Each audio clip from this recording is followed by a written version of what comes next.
حضرت عبداللہ ابن مبارک رحمہ اللہ کے باب میں لکھا ہے کہ کسی نے ان کو خواب میں دیکھا، ان کے دنیا سے تشریف لے جانے کے بعد ان کی زیارت ہوئی۔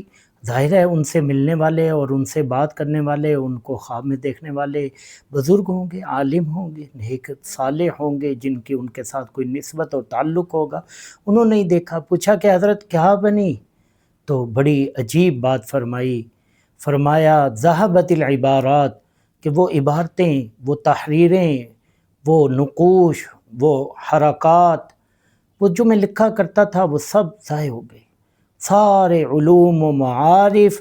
فرمایا اگر مجھے کسی چیز نے نفع پہنچایا ہے اور مجھے فائدہ دیا ہے تو ان چند رکعتوں نے جو میں رات کے اندھیرے میں پڑھا کرتا تھا، مثلا تہجد کی نماز، یہ نماز اور یہ رکعتیں یہ میرے کام آئی۔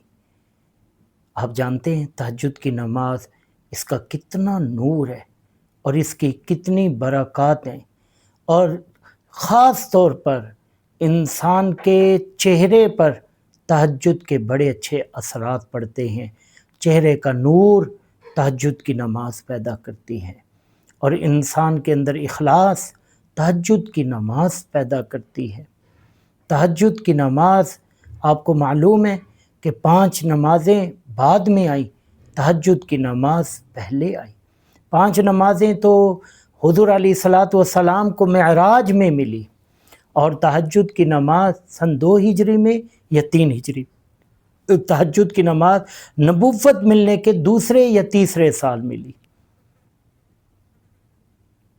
کہ اللہ پاک نے جب وحی نازل فرمائی غار حرا میں، اقرأ بسم ربک الذی خلق، خلق الانسان من علق، ان آیات یہ علامت تھی، حضور کو نبوت عطا فرمائی گئی۔ اور اس کے بعد اللہ نے حکم فرمایا یا ایھا المدثر قم فانذر وربک فکبر، کھڑے ہوئیے، اٹھائیے۔ اور اس کے بعد اللہ نے حکم فرمایا یا ایھا المزمل قم اللیل الا قلیلا نصفہ او انقص منہ قلیلا۔ حکم فرمایا آپ نے کام کرنا ہے، آپ نے لوگوں کو بلانا ہے، ایک بہت بھاری ذمہ داری آپ پر عائد ہے، آپ کھڑے ہو کے نماز پڑھا کریے۔ اس لیے دینی کام کرنے والوں کو، خاص طور پر اصلاح کا کام کرنے والوں کو، خاص طور پر تہجد کی نماز کا اہتمام کرنا چاہیے۔ اللہ پاک سب کو توفیق دے۔